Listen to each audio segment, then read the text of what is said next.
Hello and welcome once again to the Golfing Greenkeeper podcast. I am your official, I'm going to just give myself a title. I'm your official host. It's official. I am the host. I am your host of the Golfing Greenkeeper podcast, and I'm really excited to bring this episode to you. I hope you're going to enjoy it. This is episode number 33. Now, before we get into Keeper of the Greens, I have a message from my partners. Keeper of the Greens is brought to you by Australian Turf Analysis. As a greenkeeper, as a golf course superintendent, have you ever wanted the ability to see into the future of your turf's health and easily share it with stakeholders and team members? I know it would have made my life so much easier when I was super, that's for sure. Australian Turf Analysis has state-of-the-art drone technology that can see into your turf's future health with a flight over your course to show you just what is happening before it's visible to the trained eye of a greenkeeper. Now, you're probably wondering how they can show you the health of your turf. Well, their drone has a multispectral lens attached to it, along with super intelligent software that measures and calculates turf stress and correlates the data for you in an easy-to-read graphic map along with other formats available. When we think new technology, we often think many dollar signs. I know that's probably the first thing that bounces into your head, but I can assure you that once you get a quote from John to survey your course, you will be searching for reasons why you shouldn't use this technology to help you maintain your golf course. It really is that affordable, guys. John Legg at Australian Turf Analysis is your certified and fully insured drone pilot to make sure all those paperwork bases are covered so you don't have to worry no matter where you are in Australia. Now for the good part, for every one of you greenkeepers and superintendents that are listening, for any new first-time customers, Australian Turf Analysis are offering a 10% discount on your first service if you mention this podcast, the Golfing Greenkeeper podcast, where you heard it. Head over now to australianturfanalysis.com to get in touch with John for a quote. And trust me, you want to go and do it, certainly leading into summer.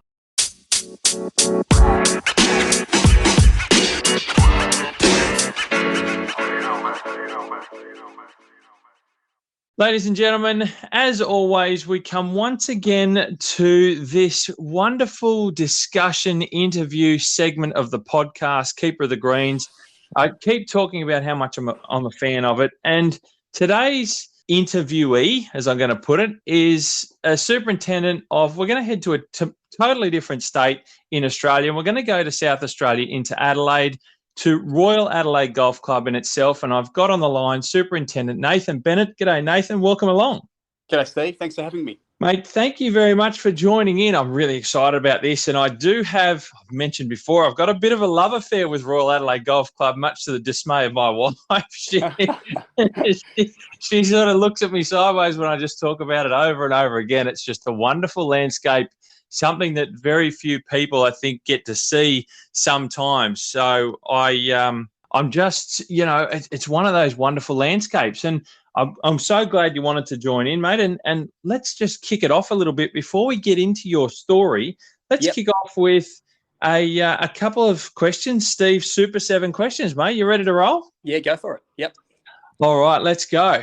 Sunrise or sunset? That's a tough one, but I think sunrise. It's a tough. I'm curious. You're the first person to say it's a tough one. I think that I probably, because I live on course, I get to see both, and the sunsets sometimes are amazing here. So it is a tough decision, but I suppose sunrise because I see them every morning out there. But they can be pretty impressive, both of them, obviously. That's cool. Sunsets on a golf course. You're right. Something greenkeepers don't often get to see, but we might pick into that one a little bit later on too, and the fact that you're on course. So we'll go into that later. Yep. Now, some course appearance questions. Yep. Stripes or no stripes on fairways? No stripes. I was a stripe guy when I first started, only because being a bit naive, or not naive, a bit new to it. I love the look of it, but now I'm a bit more of a traditionalist, and I do love no stripes. I think it just particularly depending on what course you're at, but this one being a pretty natural course, I think no stripes just lets the course show up rather than the bling of the stripe.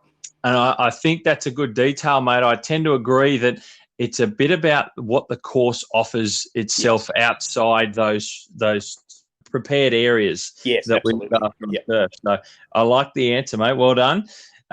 Preferred look on a golf course, lean or lush? Lean, but I do like when it's looks healthy and green. But I do, yeah. I'm again being a bit of a traditionalist. I like the natural feel, so probably more lean than lush. I would think so. Cool. Good to hear. Favorite green surface, and we're talking turf types here: bent, couch, or something else. And I'd like you to name it if it is something else. Bent for me. I've only ever worked on bent grass or bent slash poa, but predominantly bent. Yeah, bent surface I think provides the best surface. In saying that, other grasses provide amazing surfaces as well. But yeah, I'd be I'm a bent guy. You lean towards the bent. Very good, very good. Number 5. Where do you prefer to maintain a golf course? And maybe Adelaide's a bit in the middle here, but I'm interested in your background. Cool climate or warm climate? No, a cool climate, as in the southern states. So in that area that can grow bent grass well during the summer. So that's my and have never worked on couch greens or in the higher tropic areas. So yeah, cooler climates for me. I think I love the fact I do have a winter and a summer that's pretty clear cut. It isn't just not a slight change. It's a significant change between the two seasons. So yeah, cooler climate for me. Okay, very good. Number 6, favourite bunker style: St Andrews, Kingston Heath, or the mighty Augusta National? Kingston Heath Sandbelt, absolutely, and obviously St Andrews has a pretty cool little pots than the revetted pot style. But yeah, the Sandbelt for me, being Australian, I think most people would lean towards those bunkers and that Sandbelt style definitely. Mate, yep, that's definitely what we're hearing in this discussion. It is quite common that people are liking the Kingston Heath with that Australian flavour. You're very, very right indeed. And one final one. If you could visit one golf course anywhere in the world tomorrow, which one would it be? Yeah, it's a tough one. Never been to Scotland. I think I'd have to go to St Andrews. If you get, there's that one in Augusta, obviously, but I think St Andrews is where I'd head to, the home of golf. That's the one. Yeah, mate. I think for me, I'm definitely in that camp, not having been there. So, mate, the home as they call it. Yeah, mate. Absolutely. Thank you very much. Great, quick seven questions, 7 responses. Always good to get a feel for where people sit in certainly in superintendents, and a bit of your experience comes through in those questions too, I think, with the answers. So, mate, thank you very much. Now, Nathan, let's get stuck into your story and where you are now and what you're working, towards in Royal Adelaide and how you've come to where you are. Let's sort of start at the beginnings of Nathan Bennett's career. Yep. How did you get into greenkeeping? Did you fall into it? Did you discover it? Was it something you really enjoyed? Where did it begin for you, mate? Tell us. I suppose it's, every kid that's in year 9, 10, 11, 12 has no idea what they want to do. We all think we do, but probably don't. But I did work experience as a year 10 student at Murray Downs in Swan Hill, northern Victoria. Did work experience there under Richard Forsyth. He was there as the superintendent at the time. So wow, I did it for a week. And I'm from a wheat farm, so I love the outdoors. I love the sort of the growing thing and the maintaining stuff. So did work experience there and didn't necessarily enjoy it that much, but I still like the idea of it because it's an outdoor job and you're out growing something like a wheat farmer, but you can manipulate it a bit more than a wheat farmer just has to rely on the clouds above. So did it for a week work experience, and then the following year in year 11 did it again in Melbourne and Albert Park and didn't necessarily like it again. So I don't know what that was, but I didn't like the work experience a lot. And then a job came up at Murray Downs, which is only about half an hour from where I grew up on the farm. So I a little town called Quambatook, which is only about 150 people. So I went for the job and didn't get it. I was in year 12, didn't get it, unfortunately. But then 3 or 4 months later, Richard had moved to the Metropolitan Golf Club in Melbourne. And I'm no golfer. I wasn't a golf or a golf course buff. So he called me up towards the end of my year 12, which must have been 94. Called me up and said there was an apprenticeship going here. Would you be interested? And so I'll call you back in 2 weeks. You let me know what you think. So long discussions with my parents. Melbourne was about 4.5 hour drive from my place. So being off a farm of, a large farm with no one around, then moving to Melbourne was a big task. Anyway, I took the job. I'd be silly to look it up. I've looked past it. So took the job, moved to Melbourne as an apprentice under Richard.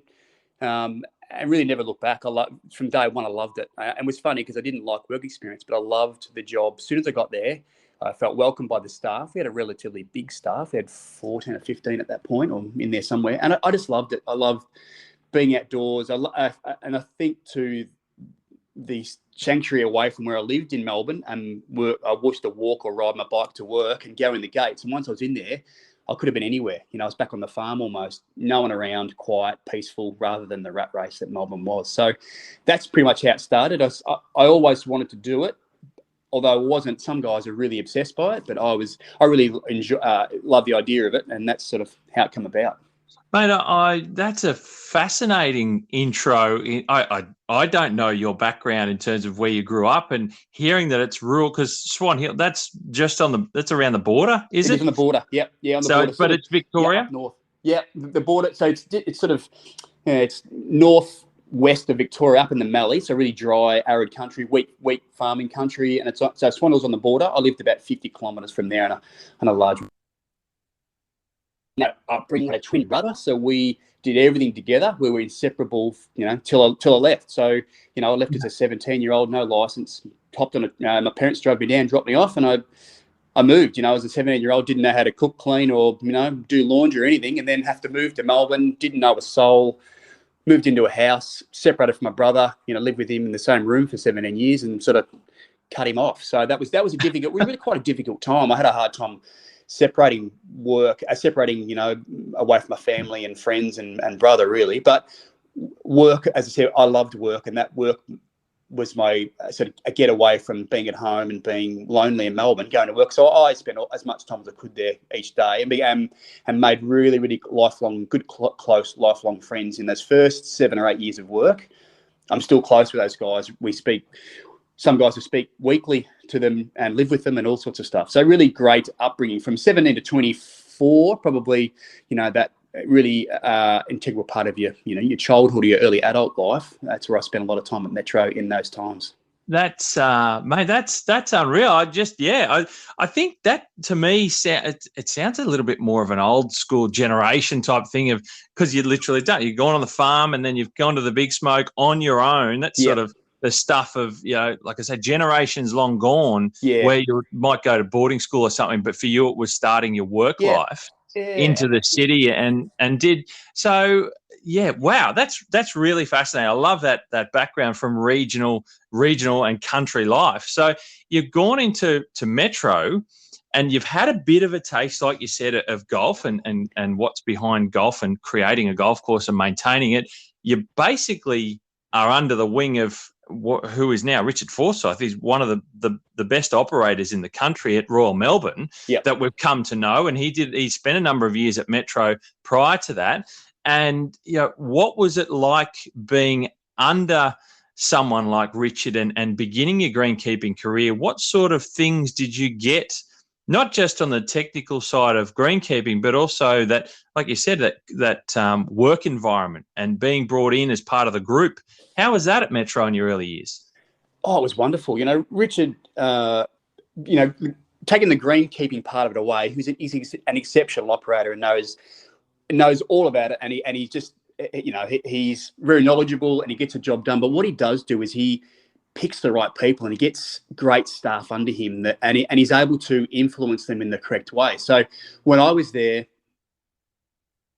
exceptional group come through. So Richard was an exceptional leader, and what that created was a great group that led themselves in the way that we encouraged each other, both positively, but also we didn't want to let each other down. It was like a football team. None of us ever had sick days. If someone had a sick day at work, I reckon I was there for 8 years, and collectively there would have been possibly 10 sick days taken out of everyone in that time. So I was there from 94 to 2002 or 2003, and I don't think I had a sick day in that time. So it was just frowned upon. Everyone just wanted to make sure we were helping each other out. And in that time, we had some great group of guys. So in that time I was there, we had, obviously, there was Richard and Steve Newell, who's now the superintendent of Victoria, David Mason, who's the superintendent of Metro, Lee Gannon, the superintendent of the National, Adam Lamb, who's the superintendent of Barwon Heads, all worked within that group at that time. So really, really significant group of guys that sort of helped each other out and prepped each other up. And it was a great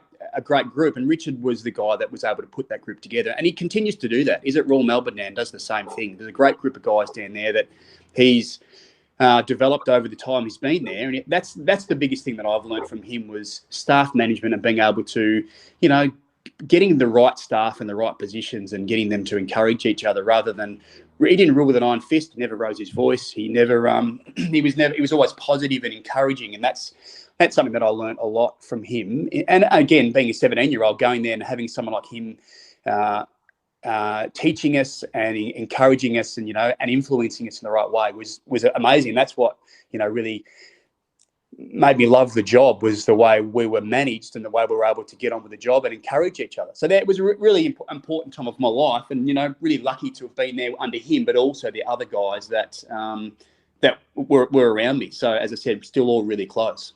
Mate, it's you're right. Those names that you just threw around that are good friends that you started your career with, they are some of the leaders in looking after the golf courses around the best in Victoria. And we know Richard Forsyth and looking after and overseeing Royal Melbourne, and we talk about where it stands in Australian golf and world golf. But it's really, really interesting to hear that you're part of that group.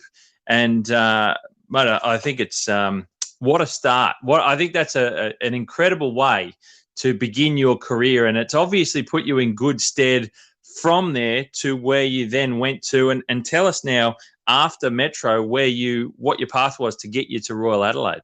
Yeah, rightio. So there's a bit of a shift. So after about 4 years of being an apprentice there's a bit of a shift. Steve Newell got the job over at Kooyonga as the superintendent. And then Lee Yannup moved up to the assistant at Metro, which enabled David Mason and I to move up as foremen at Metro. So we were there for another 4 years, which was awesome to have that responsibility at a club like Metro. And then a job come up down at Moona Links under Lee. So Lee was the superintendent he got the job down at Moona Links as a superintendent, and a job come up down there as one of his assistants. So I went down there and finished the grow-in and under Lee. So as an assistant under Lee, finished the grow-in and the opening of the Legends course down at Moona Links. So been lucky enough to have some tournament experience. I did an Aussie Open at Metro and a World Match Play, and then we moved down to Moona Links, and I did another 2 Aussie Opens down there in 03 and 05 with Lee at the Open course. So so I moved down there with Lee. Again, a great leader that was all about getting staff. And Lee's a lead by example kind of guy. He'd be out in the trenches, and whatever needed to be done, Lee was a part of it. So that was a great learning experience for him as well, because it was a new superintendent's role for him. And I was really, privileged to be a part of Lee's learning as a superintendent, and then me being able to help him out as much as I could as an assistant. So I was there for about 5 years, I think, which was a great experience having the Opens there, but also finishing the grow-in of the golf course and then opening that up and seeing the development of Moona Links with all the housing and residential that went through it, and the building of the clubhouses and resorts, all the stuff that happened there in those times was pretty exciting. Whether it was Golf Australia then or the AGU were involved in that, and then it sort of fell apart a bit after that. But it was pretty amazing there in that period when it was all go constructing that. So from there, I got a job over at the Sands Torquay as the superintendent. So moved over there and must have been early 06, I think it was. Moved over there, and spent about 5 or 6 years as a superintendent at the Sands, which was a great learning experience. Wow, and that's you talk. I'm loving. I've got to be honest. I'm loving the line of work you've gone, because I remember I started my time as superintendent at Katoomba in 04, and I remember reading and hearing about, obviously, the Moona Links, because it was more or less from memory built, kind of ready for the Open to go straight into it. Built. Absolutely. Yeah. And that was a big deal. Well, watching, or certainly from within the industry, watching it come and grow in and be ready. And then we held those events there, and the majors, Australia's majors, the Opens and the Men's Open and the like. And then we hear about the Sands at Torquay. Now, that's down the southwestern side of Melbourne, I think, it's on, from memory. The Bellarine Peninsula, the Surf Coast. Yeah, so Torquay is the start of the Surf Coast Highway. So on your way down there to Lorne, I think, just from memory. And that had Stuart Appleby involved in the early days. Yeah, it was. Although I don't think Stuart had much involvement at all. But he was tagged along as the designer. That's it. Really resort style. So really a really terrible bit of land. Some was built on an old tip, and then salt marshes, really terrible soil. But they built the golf course out of it. It's all constructed. There's only 1 or 2 holes that are on some sort of natural area, and housing estate. So when it was built, when I first got there, it was quite ugly, I thought, because it was all vacant land between holes. But now the houses are there. It's beautiful, I think. The design of the course and the housing sort of frames each hole, so you don't see one hole to the next. There's no, you can't. It's sort of each hole's hidden to a certain extent, which I quite like. So it's right on the beach.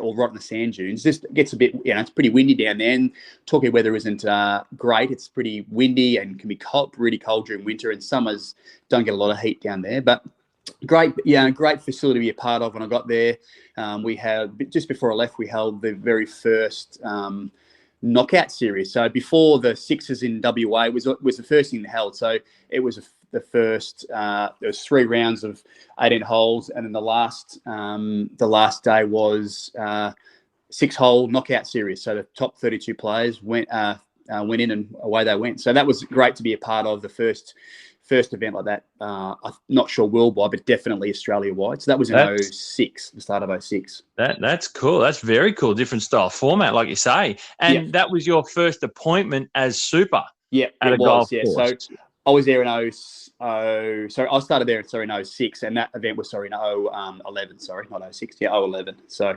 so it was the first appointment as a superintendent, and that's a lot of guys that I've had, or some of the guys have moved on to supers roles, and they ask, how do you go? And the hardest thing I found was the staff management. You learn all the stuff at school and you go through it all, but until it rests on you with staff, that's the biggest learning curve, and you really can't learn it until you're in it. And that's it's a pretty tough gig, and I reckon still now most of my time, probably half of my time, goes into staff management rather than actual greenkeeping. So it was a pretty steep learning curve. Yeah, and no doubt, being a brand new facility, big dollars spent building a golf course. It's not a cheap exercise. There's expectations. There's different, buy-in from different stakeholders. You've got pressure to deliver products, to deliver quality service. You got a new team building everyone, and it's not in a capital city. So I can't imagine staff would be that easy to come by. They're not walking in the turnstile going, I want a job, I'm here available. You got to get people from potentially other areas further afield. They've got to move. They've got to join in. There is a lot going on for you as your first time role in a brand new facility. Yeah, it was, and we had I think we had 12 or 13 staff, and because it was a unique site, and all the bunkers, everything was man-made, so all bunkers were cloth lined and imported sand. It was full on, and every time we have a rain event, all the sand would wash off the bunker faces, and so much manual work. And I think I worked out there was 3 hectares of sand on the golf course. So it's huge. Like some of the bunkers, like I think one of them, the third, I worked out was about 3,000 square meters. Huge. So just the massive amounts of sand throughout the course was crazy. So huge amount of work. Every time we ran an event, we'd just be shoveling sand up on the faces, because with sand, the water would get behind the sand and the cloth and wash it down. So pretty tough gig that way, but also, as you said, getting staff, and then the smallest town, Torquay, was only about 10,000 people then. So getting staff had to come from Geelong and other regional areas. So, but we had a pretty good crew. We changed over the time. The last sort of 3 years I was there. We had a really, really strong crew, and they just they all wanted to be there and work for each other, and was a great group. It took a little bit at the start to go through some changes. A lot of guys had been involved in the growing and were just kicking about, but the next group that we got coming in was a great bunch of guys. That's sensational. Yeah, mate, what a rise in your first post as a superintendent. Great. Nothing like being thrown in the deep end. Yeah, that's right. Yeah. So tell us more after the Sands. Where did you head to after there? So from the Sands to Royal Adelaide. So okay, I wasn't looking to move from the Sands. I was really enjoying it. I had a house down there and kids, and set up in Torquay, and really enjoyed living there. But a job come up here at Royal, and one of my great mates, Steve Newell, who was a superintendent here at Kooyonga. I used to come over and spend holidays with Steve as an apprentice, and he was here for about, I reckon, maybe for 14 to 15 years before I got here. And I spoke to him about the job, and he explained the club and what the position they're in and, all about it. So I literally got home on the Monday night and spoke to my wife about the position here. And then we'd come to the car the next day and drove over and had a look around, did a course inspection and had a good look around the place and worked out whether I want to go for the job. And then one thing led to another. And I really do feel so fortunate to have been offered the job. I didn't expect I would have, but, coming from a club like the Sands, which was relatively unknown, it wasn't high in the rankings.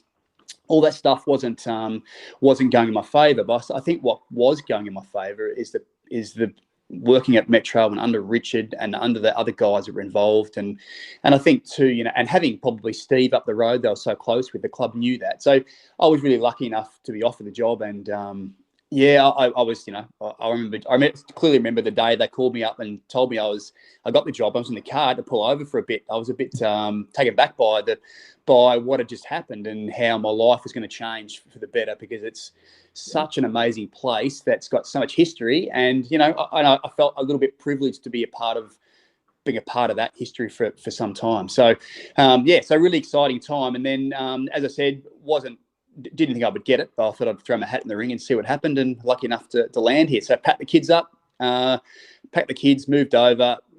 They supply a house and a course, which is... it's amazing. I've been here for 10 years, and bringing the kids up here at the age, I think the kids were like just in primary school when we come over, and my son's just left high school, so he spent nearly half his primary school and all his high school life here, and just being able to, grow up on a site with no neighbours on the golf course. Their backyard's pretty big. It's a pretty impressive place to have a backyard. So, unfortunately, he doesn't play golf. And I know he'll kick himself one day when he grows up and realises that he lived on the Royal Adelaide Golf Club and never played golf. So, anyway, it's just an incredible place to work, but also to live. Mate, I hearing you talk about the process you went through and to get the role, to be considered for it, then to be offered the role, that you were successful. That's just a great listen to hear how that went for you and how you felt after that moment, which is quite humbling, I'm sure. And what talking about where your kids have grown up, I'm just going to throw it out there. That is, knowing that you've got a house there, that you're on course, and you're bringing a family up, and that's their backyard. I'm just going to say it. That would have to be the best backyard in Australia, wouldn't it? Yeah, there's a few clubs with houses, but it is, any club that has a house that's on the course, and this one has a frontage onto a main road, but it's surrounded by the golf course, so it's not just a backyard, all the way around. So big yard. It's a wonderful place for the kids to grow up. And then when I first got here, I was worried about the noise they'd make, but then after a while, we got used to it, and I suppose the members probably got used to my kids in the backyard on trampolines and carrying on. But it's a beautiful place to have the kids grow up, and they've learnt how to drive karts. And they actually, my son worked for 2 years before school for 2 mornings a week, comes in and helps out doing bunkers or whatever he did. And my daughter works now as well on the driving range, picking up the golf ball. So it really is. It has been a wonderful place. The kids have grown up here, and the club realise that. I tell the club regularly that it's not just about work for me; it's a life here as well. So it's it's a pretty amazing place, and it's such an old school place, and they're really welcoming in that, and they make sure that we all feel involved and welcome from the club, which is great. Mate, it's really impressive to hear that being super at Royal Adelaide, the club, you're a part of the club. You're essentially part of I won't say part of the furniture, but your family. It's not just you, it's your family. You're living on course. They understand what you've got, you've had your kids working there. They are working there in some capacity. That's a really inclusive part of working and maintaining the space. I think the club understand what it takes, and they appreciate it all. Yeah, I think, and things have changed over the last 100 years for all of us. And, I think once upon a time there was, the stigma where we just, staff, and that was all it was. But I think some clubs do it very well, some clubs not so well. But it was interesting enough. I spoke to Tim Warren, who's a super at Glenelg. Tim sent me a photo the other day, and one of the guys that he deals with I think it's with vermin control. The guy that he spoke to sent Tim a photo, which was a plaque that his grandfather received from the Royal Adelaide Golf Club for in appreciation of the service he gave as the head greenkeeper from 1912 Whoa. to 1950, I think it was. It might have been in there somewhere. So I don't know this guy's name, and I don't know. I've got to try and track him down. But this plaque was was a sort of a stainless or a steel dish, but incredible. This guy had been a superintendent here for 40 years during the wars, 2 wars. He was here when Mackenzie was here. Incredible. So the club had given him a plaque before he left in appreciation for his service. So there hasn't been a lot of superintendents here. There's been some guys who've been here for long periods. And, I've always said to the club, I didn't want to be someone that turned up and did their bit and moved on. I want to be a part of, help the club continue moving forward and continue in the right direction. The club's very strong on what they want to do, and they don't just follow trends. They're very cautious and very conservative, which Adelaide's a very conservative state, but Royal Adelaide's conservative. They don't, they just do what they need to do for all the right reasons. So, I suppose one of the examples is this is a captain-run club, and I would think since I've been here, there's been 2 captains that have had their father and their grandfather as captains. So some of these guys are third-generation captains. So they don't just turn up and jump on board and get involved for a bit. That the club doesn't have voting, as in they allow it, but no one's committee. It's usually the committee will tap someone on the shoulder and say, we think it's about time you come on board to help us out. And they just choose the correct people for the right reasons, rather than just letting people from within the club put their hand up and jump on board. Because, some people like to get on boards and committees because they get, sick of a bunker or they want to remove some trees. But this club here selects the people to help run the club and put it in the right direction. And I think it's really important having that link to the past, because I'm assuming a lot of these guys that have been 2nd or 3rd generation captain don't want to stuff it up because their father and their grandfather didn't. So they don't want to be a part of that situation. So they all make sure that it isn't just about now, it's for the future as well. So that's why I think it's a successful club, and it continues to be the forefront, and they don't follow trends and try and beat other clubs. They just want to be the best they can be and keep heading in the right direction. Mate, it's really fascinating to hear that the way that the club works, I suppose, internally, because like you mentioned, plenty of clubs I can go out there and say, because I've worked on some of them as well. I think we all probably have, but plenty of clubs, their committee members, board members try to get into some form of power, ultimately to be seen for the wrong reasons. That's just, it becomes a bit of that for them. But the way that you talk about Adelaide, and I'm sure that there's plenty of the best clubs in the country that operate maybe in a similar way. I certainly don't know, but it becomes legacy. Royal Adelaide, as you mentioned, is steeped in history. Yeah. There's this kind of a lineage of family and generations that are helping look after and put the path down for the future of a place like Royal Adelaide. And part of, you've touched on a couple of times, and with the crew under Richard and with yourself, part of the team at Metro, you talked about people and selecting the right people. And now here you are in Adelaide and Royal Adelaide talking about how the club does a similar kind of thing, where it's selecting the right people that are going to continue the way of thinking, I think is probably how it comes across to me. And part of my, I'm going to just keep saying it, part of my love affair with Royal Adelaide is the landscape. It's that you walk onto the course there at Royal Adelaide, and there's a few courses that do it in the country. Royal Melbourne's another one. If you've been there, you probably can appreciate for some people. But you walk onto the course, and I was fortunate with you a couple of years ago. I went to visit. You said, Steve, let's go and have a look around. I'll show you what it is.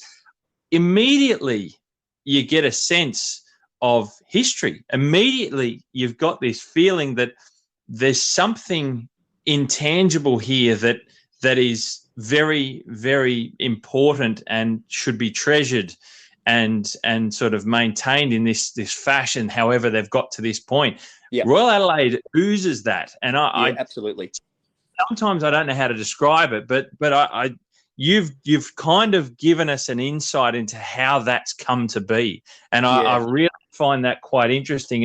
And maybe it leads us to talking a little bit about Royal Adelaide's history. You touched on Mackenzie and that former superintendent. It's been 40 years or something looking after the golf course. During that time, that for a lot of people that may not realise, there's a lot of big names that have been involved in the architecture side of Royal Adelaide, and you've hosted some incredible events over the over a century that it's existed as a club.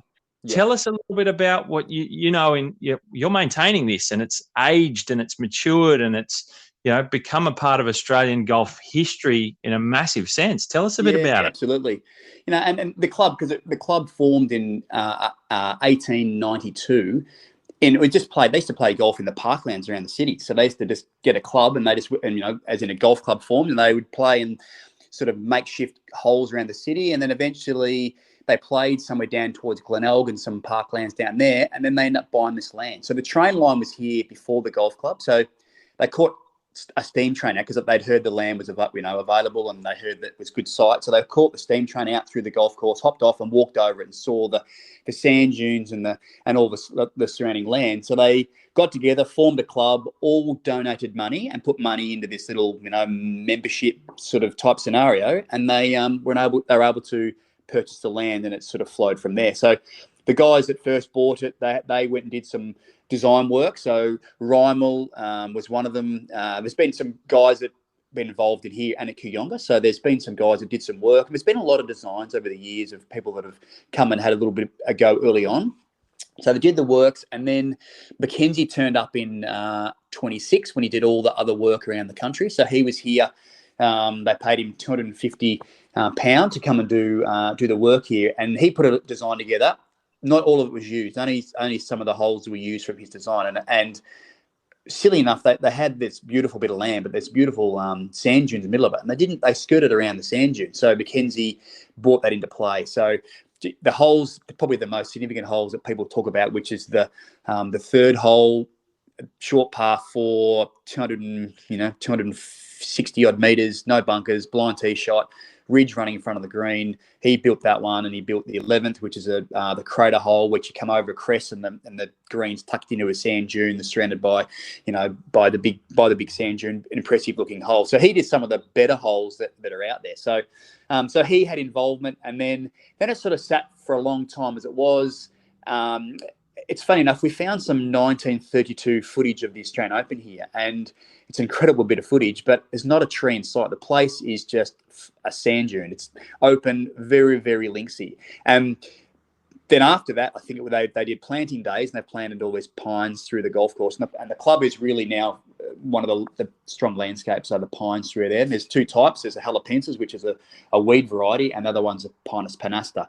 And we've shaped those and had arborists in over the last 20 years, climbing and shaping and trimming, and they look amazing. Some of them are really feature trees. So some of the members get irate when we cut one down, or one falls over and they get upset about it. They think we need to replant them. And you explain that back in the day, there wasn't a tree here. And they sort of say, but that was designed to have trees. Says, no, it wasn't.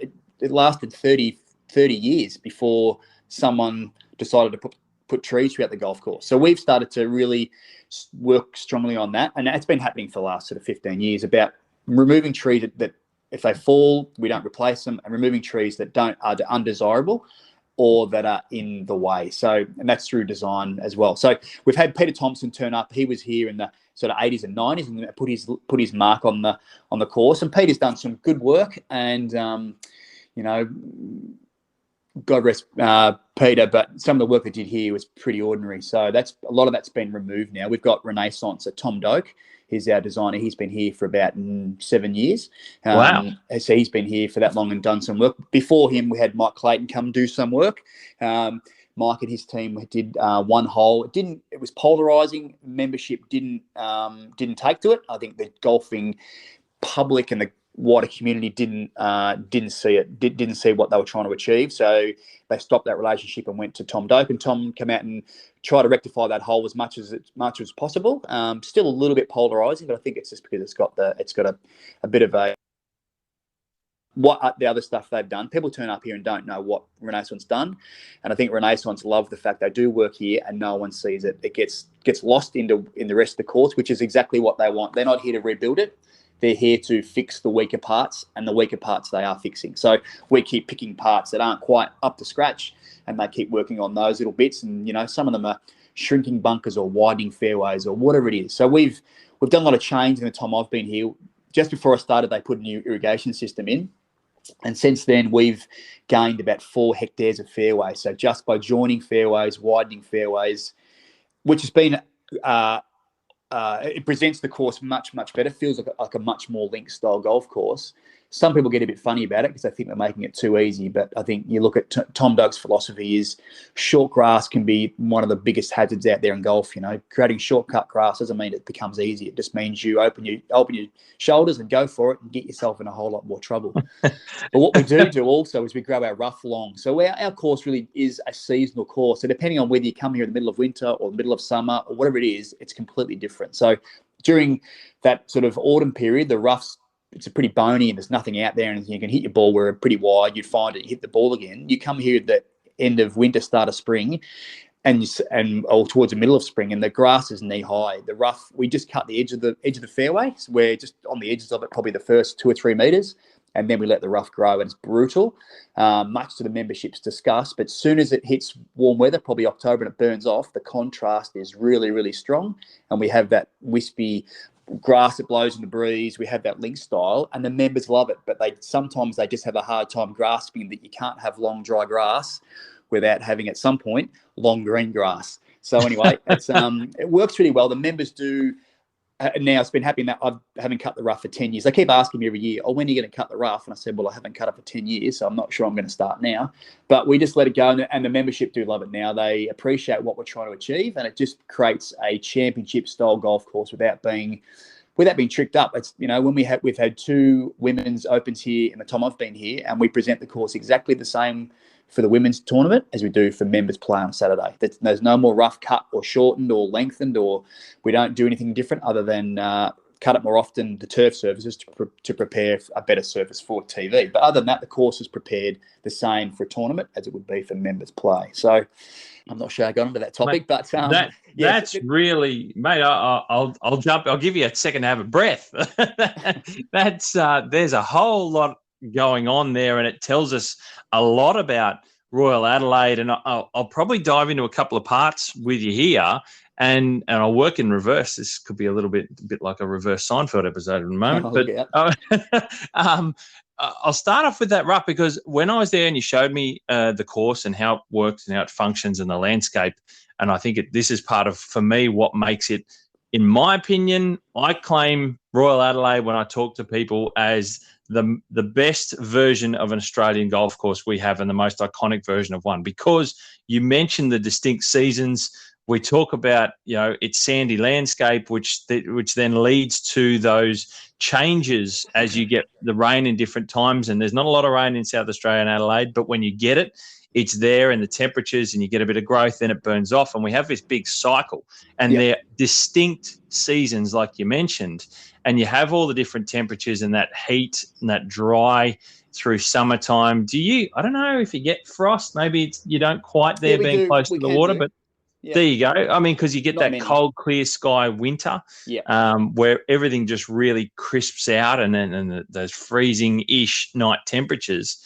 And I suppose one of the things that I wanted to talk about was you showed me that you've got hard edge irrigation on your fairways. And what that is, for people who aren't sure, for players that don't know what that is, at golfers, is where the irrigation to water the turf surfaces on your fairways are on the edges pointing in, which means your rough doesn't get any water assistance or irrigation assistance other than from the natural climate variations in your rough. So that's a really unique thing that I don't know too many courses that want that or do that.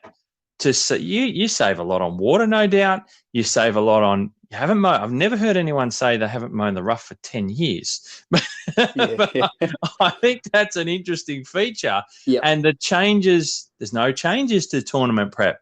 It is what it is. And you've held recently a number of the major women's events. This is really allowing for the climate of a local area to deliver, in part, the Royal Adelaide product, isn't it?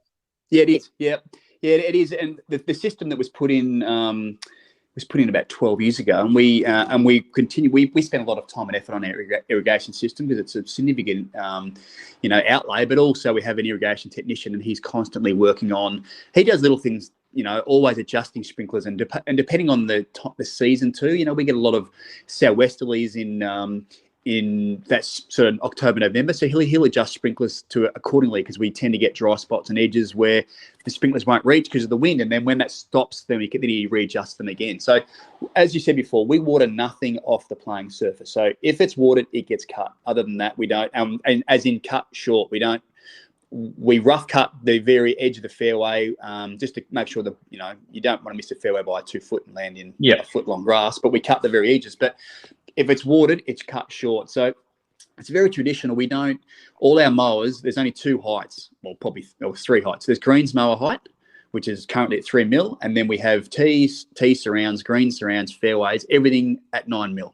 Everything's the same. And then we have rough. So with the mowers, doesn't matter what mower goes out where, it can cut surrounds or tees if it can fit, whatever it is. We don't have different heights. We don't have different step cuts and different variations. It's just greens height and the rest of it. So that way it's really, really simple. It's really basic. And as we said at the very start of the show, that I want to present the course that shows the course off, not what we do. I don't want to have stripes. I don't want to prepare that people can see our stripes or different variations. I want to show the course off proper. So during the 2 women's opens, that's what we did. And to the point where it took extra effort, but we cut fairways all one direction for the TV. Yep. So there was no striping. We started from the green and worked towards the tee. We had to get extra we got 6 mowers in to do it, to try and beat the field around. But that's the only way. That's the way we wanted to show the course off, rather than having it, with stripes. And I loved stripes, as I said, when I first started. Metro, when we had the tournaments there, was very striped up and it was amazing. But I think this place here lends itself to just presenting the golf course rather than turf preparation. So the part circle sprinklers allow us to have just water on the playing surface, and off that is whatever grows. And a lot of it is rubbish. There's a lot of native stuff out there, but a lot of it is rubbish. You walk through in the end of spring and the members get irate because their socks get full of barley grass and wild oat seeds and all sorts of stuff. But then the stiper takes off and the wallaby grass and all the other bits and pieces. But then it starts to, dry out and thin out. You can find your ball. And it's a tough shot because you're hitting out of dry, wispy grass, but you can find it a bit easier. And that's all part of like their native species of sort of prairie. I say prairie style loosely, but grasses you find out on plains and that sort of thing. Absolutely. And that's the landscape of Royal Adelaide outside those playing surfaces, in amongst those dunes as they move up and down in between the fairways and the hole corridors. And it's, again, a unique part of what makes Royal Adelaide, and certainly there's others along in Adelaide as well, but Royal Adelaide, that's the experience as a golfer that you get if you have an opportunity to play there and the members do regularly. I think it's fantastic. One of the other things that I wanted to mention on, and you talked about different design styles and the architects, and early on we had Cargie Reimel, and I think Gardner was another one that was involved in the early time. The very early years, Dan Suter was brought in for an idea of laying the golf course out on the Seaton side as well. I think you showed me that, or is in the clubhouse, the plan of Suter's plan, which is a lot of the holes are similar to that as well. Over the years, Thomson, Mike Clayton, and some of those decisions that the club at the time and the committee decide to go down, engaging those people, and it's seen as the right decision at the time, but in time it's easy. Everyone says hindsight's 20/20, and it's not always something that works for clubs, but it's still the path to get to where you are today. You may not have got to Renaissance if those previous steps were taken, or weren't taken. So I think having Renaissance and the club's obviously happy with what they're doing, being part of and enhancing and bringing out some of those features of the golf course, and sort of really even and highlighting them without looking like they're doing the work. And I think you showed me, I think it wasn't the 11th, there was another hole out the back there they were doing work on short of the green, I think, as well, when I was there a couple of years ago. But it's mate, it really is one of those things. And the crater hole, what a fantastic golf. Is it the 7th, the short par 3? Oh, the 7th short par 3. That's with all the bunkers around it. With all the bunkers around it, that's another iconic. And watching the women play that in tournament, I mean, there's some incredible television spaces to be encapsulated by watching, and in being enthralled by watching on television. From a superintendent's perspective, mate, what is somewhere that you really think that you live on course, you've been there a long time, is there somewhere that you just go, this is the spot for me. This is the early morning spot when it's just still with a dew over the course or whatever it might be. Is there somewhere on course you just pinch yourself and go? And I've had a few supers say that they've got one.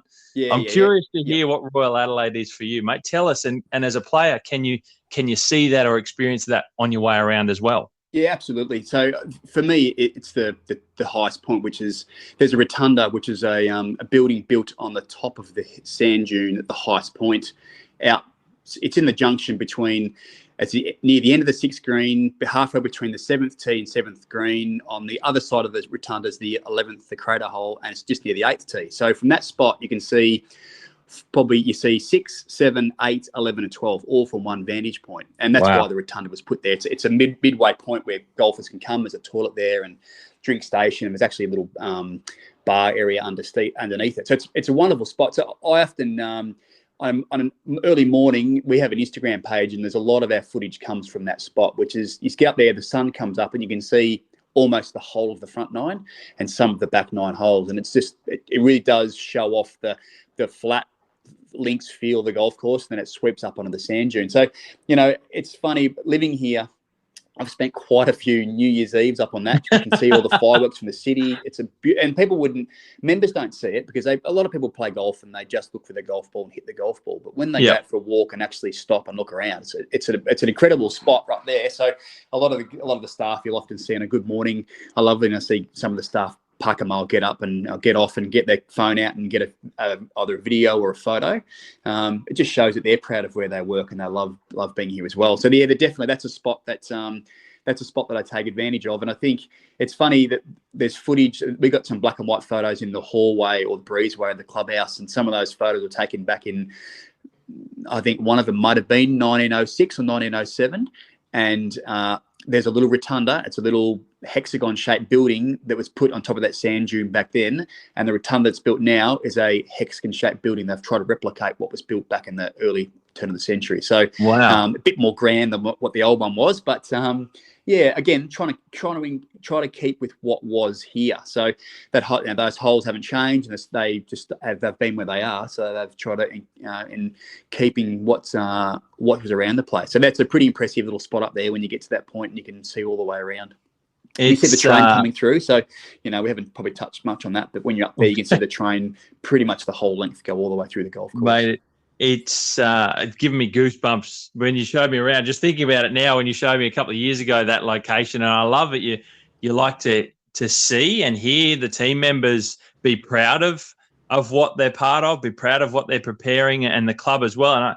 And the reason I like to bring this little part out is, you mentioned it just then. Not all golfers take a moment to stop and open their eyes and lift their head up and go, look at where we are. Yeah. Look at what these golf courses are preserving. Yep. Look at what the local landscape is that we're routing through and we're enjoying 4 or 5 hours playing golf in.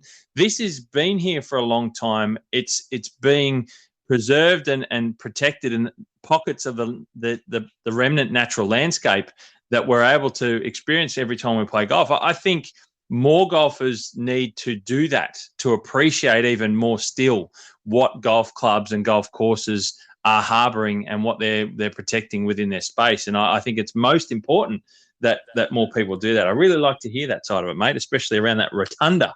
Yeah. One of the things we haven't touched on, and you're right, Nathan, is the train. It is such a quirky, and for anyone that doesn't know, Royal Adelaide has a train line running straight through the middle of the golf course with no fences, and as train carriage comes on cue, I think it's every half an hour or something. Mate, it's a really interesting quirk of Royal Adelaide, and something I was really fascinated to see how it's that the two things work together, golf course and a train. And there are some of the best golf courses in the world have an interesting quirk that is their very own thing. And for you guys, it's this train line. And you touched early on that the site was accessible with a steam train. And I know that there was a small station built there at one point near the clubhouse as well, I believe. Yeah. From a superintendent's perspective, the first thing I'm going to say is safety. Yes. What's the scenario there? And tell us how the club and you guys on course function with a train running through.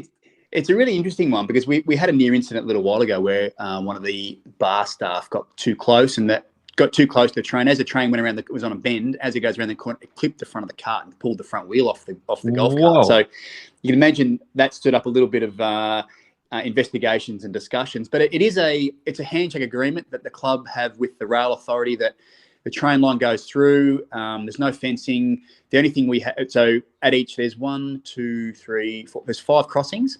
The golfers cross 2 of them. And all it is an asphalt crossing that has a yellow line. And the rule is you stop at the yellow line and look either way and there's no train, you go across. But so the train drivers know about it.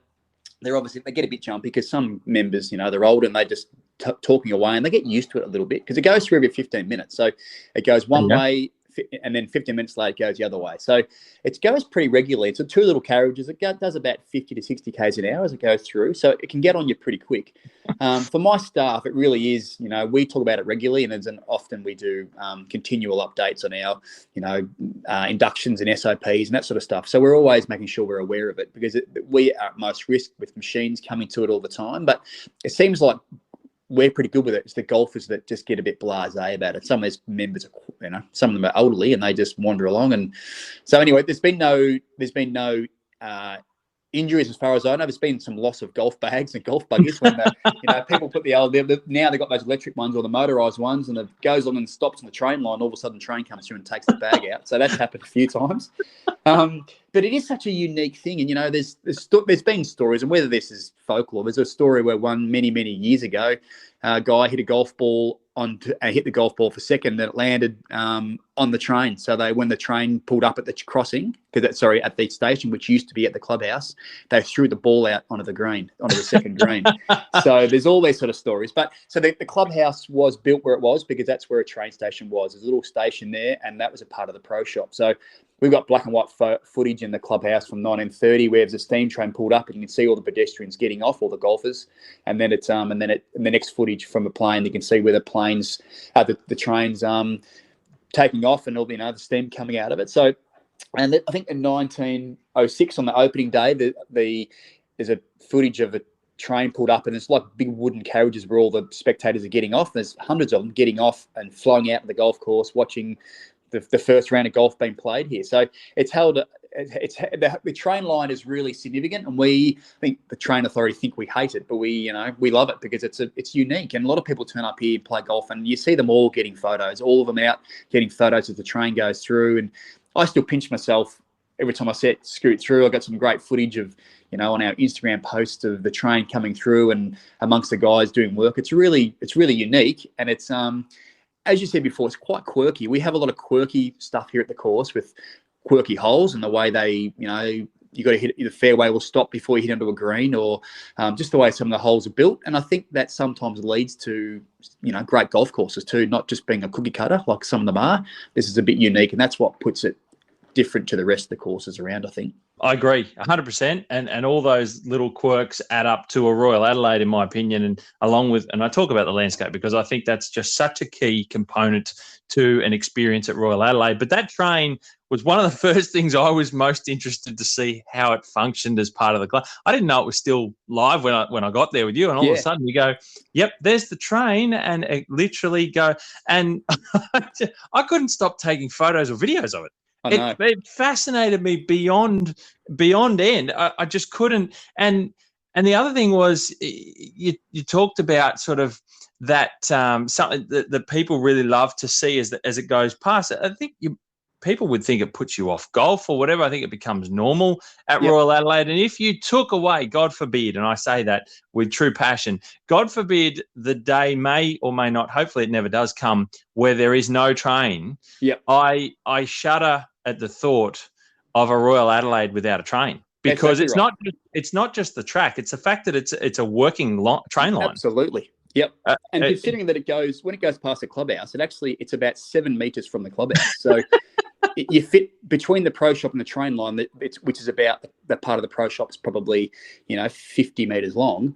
you can fit a golf cart between the bollard and the train line. That's how close it is. So it's not as if it's, it just goes through in a random spot. It's right beside the clubhouse. So as you said, a lot of people turn up just thinking it's a train line, all of a sudden get a bit of a shock that it's actually operable. There's a train going up and down it regularly and spectate. When you hop on it, I've done it many times going through. The golf course looks completely different because you're elevated and you see it from a different perspective, and it's quite, it's peaceful. You drive through there and there's golfers out playing golf and there's a bit of landscape. Whereas mainly on metro trains, it's just suburbia, houses upon houses, but all of a sudden you get this big open space that's beautiful, and it's quite a unique experience for the commuters, let alone the golfers. It's magic, mate. I'm just a huge fan. I can see it over and over and over. I love it. Tell us a little bit about some of the details on course, what grass types you use and what that experience is for a golfer. Are they cooches? I believe you mentioned that they're bent grass. What do you have for the golfers to play golf on? So the grass types we have, so our greens are bent grass, and they're a mixture of 4 different varieties. So they're a G2, Pencross, Highland and Seaside. Wow. They were selected years ago to create that old school feel. So we have that really mottled look throughout the green. So rather than just being a really clean, sterile feel, they're pretty old school. So amongst that is power as well. So don't think we don't have any power. We have plenty of power in our greens. But so that's the surface for our greens. Our fairways are cooch. So pretty much whatever grows. So they call it Somerton cooch, which is a cooch that grew down in the sort of low plains in Adelaide many years ago. But it's a mixture of, because you can't buy that stuff. So a lot of it's, the Santa mixed all through it, and there's different variations of all different types of grasses. So some of the commons are amazing. Some of them are pretty ordinary at certain times of the year, and some of them come out of dormancy and go in dormancy quicker and slower, but it varies. So this time of year, the surfaces are great, and then by about April, they start to slow down. By the time we get to the middle of winter, they can be a bit patchy. Some of them fall apart a bit in winter, and then some of them not so bad. But then once it warms up in September, then they're away again. So it's pretty much just the 2 varieties. So cooch on all the shortcut surfaces except for the greens, and then rough is just whatever grows out there. So. Right. That's again gets back to because we often hear, I've spoken to superintendents and we often hear golf clubs, be very proud that they've got a particular type of variety of grass or on their fairways or on their greens. Yours sounds like it's leading to that more natural style of a look, not necessarily. And is that part of the goal and part of the attributes of Royal Adelaide? I think so. I think although maintaining turf these days is getting harder and harder because there's an expectation of purity, an expectation of pure playing surfaces all year round and firmness all year round. But so we still have that to a certain extent, but the club understands that, we are a traditional club and we've got what we've got, and let's just work out the best way of maintaining it. So the issue we're going to have moving forward is, of those 4 varieties in our greens, I think you can only get one of them now, I think. Yeah. That might be Seaside. The Highland you can't get. G2, I think, is gone. And Pencross might be a different variety. So we're going to have to start looking at something else if we need to replace greens. So we're going to look at possibly still doing a mix, though. I think we'll always go with a mix because it just, as I said before, gives that really mottled. And the new varieties are fantastic, but they're a bit, as I said before, maybe a bit sterile and a bit too new looking, whereas the club wants to stick with that old school feel. So that's, and it is a really, and they would put a lot of thought into that. They're not just, knee-jerk reaction. That they want to put a lot of, and we've done some research. We've got one of our chipping greens has got 4 varieties on there, so that in 4 or 5 years' time, if we ever build a green, we can choose one that we could possibly oversow into other ones. So, and we may start looking at doing that. If we build one green, we might have to oversow all the greens with the new variety, so that at least they've all got a similar feel to them. So. But as I said, the fairways are patchy. We've line planted two halves of fairways, the first and the sixth, because they were pretty poor during the winter. We did that just to try and improve some of the commons. But other than that, it's just whatever grows. And most of the members wouldn't know whether they're playing off cooch or pole or whatever it was. As long as it looks good and the ball hits off it, they're happy with that. So it's just about preparing the surface as best we can and working out ways to be able to prepare it best. A lot of people get caught up in different varieties and what's best for your course. But I think just choose the variety and work out the best way to maintain it is probably the best philosophy. I love that mentality, mate. I think it sounds also quite unique, but from a traveller now of golf courses and experiencing a lot of what Australia has to offer in different corners of the country, that mentality seems to be something that would probably work best for trying to maintain your golf course within the climate and the local area. And that leads me to asking you a little bit about how Royal Adelaide is to maintain in Adelaide, in South Australia, the driest state of our country. How is it different there to what you know in Victoria, to what we know about the East Coast, where we get higher amounts of rainfall and the like? What do you feel that Royal Adelaide does a bit different to the East Coast stuff? Oh, I think we're able to. Well, it's a bit difficult because people would automatically assume that for us, we can get greens like concrete, which we do get them pretty hard, but people would think, oh, you can get them like concrete because it's so hot and dry. But the issue with being so hot and dry is we have to keep some moisture into the plant to get them to survive. So, when we have a 40-degree day, our 40-degree day over here can start at 8:30 in the morning and go till 9:30 at night. Wow. It's hot all day. So once it gets hot, it stays hot. So the grass really has a hard time. And we've had some sensors in the ground where moisture sensors, and they'll get some of the ground temperatures of 35 degrees, and that's 100 mil down. The ground gets really hot. So we have to maintain that sort of moisture in the plant and in the soil profile to get them to survive. So we tend to get greens harder in winter than we do in summer, because during winter we can back the water off. Obviously, we don't water during winter, and they become really, really dry and hard. But during summer, they get a bit softer. But it is a great climate to grow grass because we can really manipulate what we're going to do. So we have a huge supply of water for us. So we have we have 4 bores that we can pull from, but on top of that, we have an ASR system. So we collect stormwater, we collect and inject our stormwater down back into our bores. So we can put anywhere up to 200 megalitres back down into the ground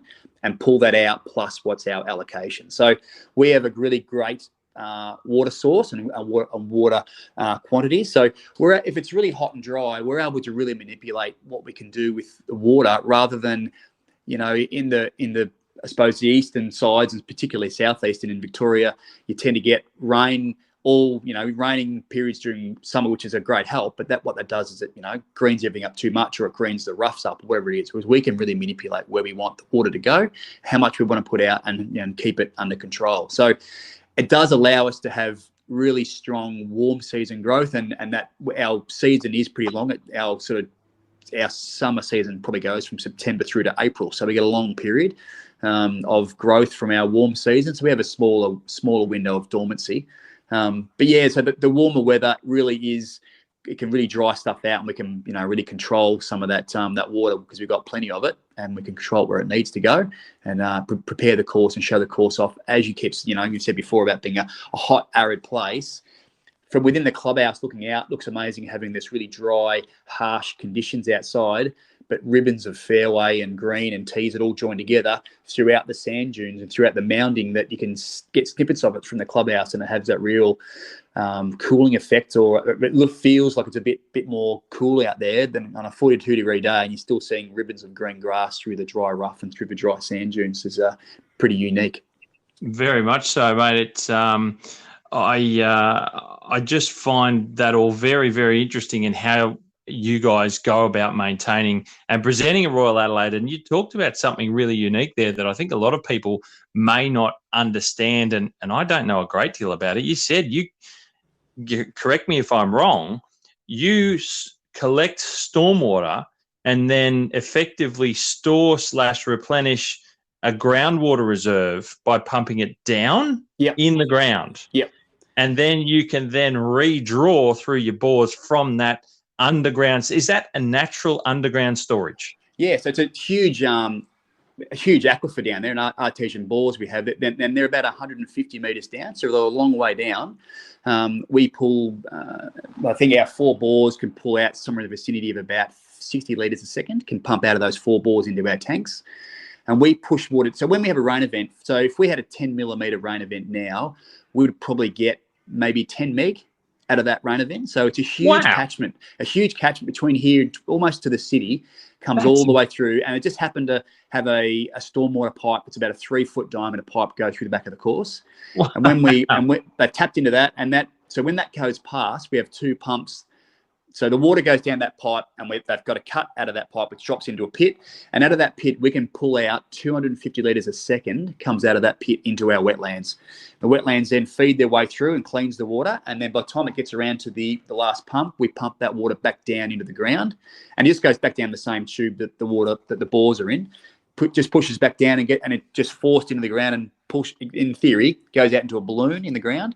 And then we just pull it back out again when we need it. So during the summer months, so we're limited to a maximum of 200 meg per year to put down. So we can have that plus whatever our allocation is from out of the artesian bore. So as I said, we couldn't use the water we have. We'd have to be watering all winter as well, which we obviously don't. So yeah, and it was expensive exercise. We've got one. Grange have one, Glenelg have one, West Lakes have got one attached to the council. There's a lot of councils in Adelaide that have got them, well, not lots of them, but there's a fair few of them around. So it just means that, we don't have a lot of rain. I think our average rainfall a year is 400 millimetres. So it's not a lot of rain. So we get that during winter, and during summer it's obviously very dry. So it just means that we're able to maintain our water source and be realistically we're drought proof for the next 100 years until somehow we stop getting water coming through our catchments. And it's a large area. It's I often look forward to the day there's a town water burst pipe somewhere, because all that water comes straight to us. So it's pretty handy if someone hits a pipe or whatever and the water rushes out. We like that on the news because it all comes to us. That's I just love that. In a sense, there's so many things in that quick process you talked about. It's obviously very complex in that water storage, but I like the fact that you take stormwater runoff. So we know that there are all sorts of different random pollutants from street surfaces as in variable rainfall that you get after traffic and so on. So that comes down through the golf course into your wetlands from that stormwater pipe. It gets pumped in your wetlands. Then you've got this natural process of treatment with the plants that are in those wetlands that will treat the stormwater, strip out a lot of those impurities that we don't want to see in the water. Then it's somewhat basically cleaned naturally. Then you're pumping it back down into underground storage, natural caverns under the ground in the aquifer. So we're not worrying about evaporation issues with water storage and surface, maximum surface sizes of dams and all these sorts of things that are a factor on dam storage. You're not building giant tank storage, although you do have some to manage to be able to pump out. This is a really clever way of cleaning stormwater, storing water, and replenishing yourself. And in a sense, like there's a cool cycle of water within Royal Adelaide that is far from a lot of the things that we see and a lot of people, I'll say, bash golf courses about. This is really smart, and you're in a state and a city that has to be smart. 400 mil average, or there, even if let's add another half and say you're going to get 600. That's less than half of some places that we would consider pretty average on the East Coast. Yeah, absolutely. So it does, and this is really special that golf courses are at the forefront of these types of things. I think it's fantastic and a way of saving a lot of water at the same time. So you guys are at the forefront of this sort of stuff, and I think the more that it gets out and the more clubs and not just clubs, councils, other places that use water can see this technology and this science behind it. These are great things that you guys are using every day. And I think it's another key part to a Royal Adelaide, and it fascinates me to no end, no end. Mate, on that, I'm going to leave us on a bit of a high and a natural high of getting that inside look at Royal Adelaide, your journey to becoming a superintendent there. It's been fascinating talking to you, mate. It's been really insightful, and certainly getting people, I know I'm excited yet again. It's been a couple of years since I was there. I'm excited to hear about it, and I want to find a way to get back when we can travel to go to Adelaide and have a look and experience. And if anyone gets the opportunity to be invited by a member or the like, I don't know how you can get a chance to play, but if anyone ever gets an opportunity to play Royal Adelaide, you've got to take it, because you've just heard how special the location is, the site is, the history is, and the way that Royal Adelaide is a unique golf course. Nathan, I thank you greatly for your time and lengthy discussion about, like I said, your story in Royal Adelaide. And, mate, I wish you well in the future, and I look forward to hearing more about the wonderful Royal Adelaide and what you can offer Australian golf. Thanks, Steve. My pleasure.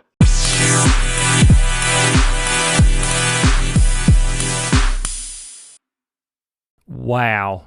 A big wow from me. That was a fantastic conversation with Superintendent Nathan Bennett from Royal Adelaide Golf Club. I just had an enthralling time diving into his story, where he's come from, how he got to Royal Adelaide, and also those details about Royal Adelaide.